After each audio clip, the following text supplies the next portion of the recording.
ನೋಡಿ ಇವತ್ತಿನ ವಿಡಿಯೋದಲ್ಲಿ ನಿಮಗೆ ಈ ಚಕ್ಕೆಯಲ್ಲಿ ಎಂತ ಉಂಟು, ಚಕ್ಕೆ ಅಂತ ಹೇಳಿದ್ರೆ ದಾಲ್ಚಿನ್ನಿ ಉಂಟಲ್ಲ ಅದು ನಿಮ್ಗೆ ಗೊತ್ತಿರ್ಬೋದು. ಅದನ್ನು ಅಡುಗೆಗೆ ಬಳಸ್ತಾರೆ.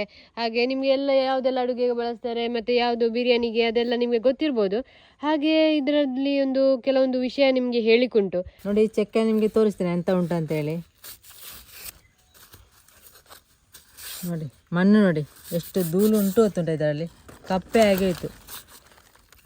ಈಗ ನಿಮಗೆ ಕಾಣ್ಬೋದು, ಇದು ದೊಡ್ಡ ದೊಡ್ಡ ಚಕ್ಕೆ ಪೀಸ್ ಅಲ್ಲ. ಶಾಪಲ್ಲಿ ಎಲ್ಲ ಕೆಲವೊಂದು ಚಿಕ್ಕ ಚಿಕ್ಕ ಪ್ಯಾಕೆಟ್ ಅಲ್ಲಿ ಚಿಕ್ಕ ಚಿಕ್ಕ ಚಕ್ಕೆ ಬರ್ತದೆ, ಇಷ್ಟು ದೊಡ್ಡದು ಬರ್ತದೆ. ಇದನ್ನು ನಾವು ಜಾಸ್ತಿ ಅಂದಲ್ಲ, ಹಾಗೆ ದೊಡ್ಡ ದೊಡ್ಡದು ಸಿಕ್ಕಿದೆ ನಮಗೆ. ಭಯಂಕರ ಧೂಳು ಉಂಟು ಇದರಲ್ಲಿ, ಅಂದರೆ ಒಣಗಲಿಕ್ಕೆ ಹಾಕೋದಲ್ಲ ಬಿಸಿಲಿಗೆ. ನೋಡಿ ನೀರಿಗೆ ಹಾಕ್ತಿದ್ದೇವೆ ಇದನ್ನೀಗ ತೊಳೆದು. ನಮಗೆ ಈಗ ತೊಳಿಲಿಕ್ಕೆ ಇರ್ತದೆ ಚಕ್ಕೆಯನ್ನು. ಹಾಗೆ ನಿಮಗೆ ತೋರಿಸುವ ಅಂತೇಳಿ. ಇದರಿಂದ ಮುಂಚೆ ತೊಳೆದದೆಲ್ಲ ಒಣಗಿ ಇದು ಖಾಲಿ ಆಗಿದೆ. ಹಾಗೆ ನಿಮ್ಗೆ ಇದು ಗೊತ್ತಿಲ್ಲದಿದ್ರೆ ಕೆಲವರು ಗೊತ್ತಿರೋದಿಲ್ಲ, ಅದನ್ನು ಹೇಳುವ ಅಂತೇಳಿ.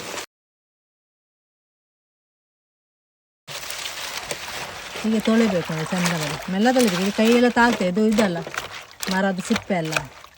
ಹಾಗೆ ನೋಡಿ ದೊಡ್ಡ ದೊಡ್ಡ ಸಿಪ್ಪೆಯಲ್ಲಿ ಜಾಸ್ತಿ ಮಣ್ಣಿರ್ತದೆ, ಧೂಳು ಮಣ್ಣಲ್ಲ.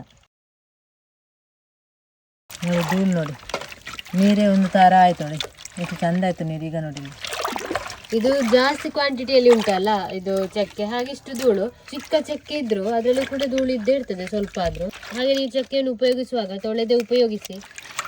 ನೋಡಿ ನೀರು ಹೇಗಾಯ್ತು ನೋಡಿ. ಈ ಒಮ್ಮೆ ನೀರನ್ನು ತೆಗೆದು ವಾಪಸ್ ನೀರು ಹಾಕಿ ಬಿಸಿಲಿಗೆ ಹಾಕಿದ್ರೆ ಆಯ್ತು. ನೋಡಿ ಸರಿಯಾಗಿ ತೊಳೆದಾಯ್ತು. ಇನ್ನು 2 ದಿನ ಈ ರೀತಿ ಬಿಸಿಲಿಗೆ ಒಣಗಿಸಿದ್ರೆ ಆಯ್ತು. ನಾವೀಗ ಇವತ್ತು ಒಣಗಿಸ್ಲಿಕ್ಕೆ ಹಾಕ್ತೇವೆ. ಇದರ ಮೇಲೆ ತೆಳುವಾದ ಈ ರೀತಿ ಬಟ್ಟೆ ಹಾಕ್ಬೇಕು, ಇಲ್ಲದ್ರೆ ವಾಪಸ್ ಧೂಳು ಕೂತ್ಕೊಳ್ತದೆ. ಎಲ್ಲ ವಸ್ತುಗಳಲ್ಲಿ ಧೂಳು ಇರೋದು ಸಾಮಾನ್ಯ, ಯಾಕಂತ ಹೇಳಿದ್ರೆ ಬಿಸಿಲಲ್ಲಿ ಒಣಗಿಸುದಲ್ಲ. ಹಾಗೆ ನೀವು ಅದನ್ನು ತೊಳೆದು ಉಪಯೋಗಿಸಿದ್ರೆ ಒಳ್ಳೇದು ಅಂತೇಳಿ ಆರೋಗ್ಯಕ್ಕೆ.